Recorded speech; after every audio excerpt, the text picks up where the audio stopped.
Goa chamber of commerce and industry, it's an apex industry body Goa की. सो हमको 117 साल हो गए अभी एस्टैब्लिश हुए. And we are basically, as a chamber of commerce, we are an interface between the government and the industry always.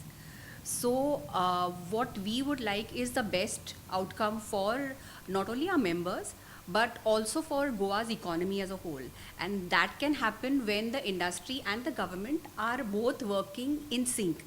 जब एक साथ काम करते हैं, उद्देश्य एक ही है कि इंडस्ट्री के लिए बेनिफिट हो, प्रॉफिट हो, हमारे एम्प्लॉयज़ के लिए बेनिफिट हो, प्रॉफिट हो, और उसी तरह से गोवा को भी डेफिनेटली, बिकॉज हमारे लोग अगर एम्प्लॉयड होंगे, वेल एम्प्लॉयड होंगे, तो सबको बेनिफिट ही होता है.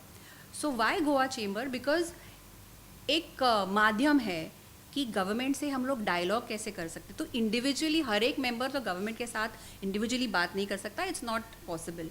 सो हम लोग जब एक साथ मिल के आते हैं as a chamber, as a representative body, then it becomes easier to speak for both the sides. So Goa chamber का वो उद्देश्य है. और आपने पूछा कि आज का लेबर लॉर्ड्स पे सेमिनार क्यों, लेबर कोड्स पे, तो because compliances are very very important in whether is industry और गवर्नमेंट.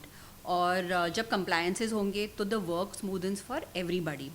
इम्प्लीमेंटेशन होता है, और वो कब हो सकता है? जब हमको पता हो कि क्या कैसे करना है.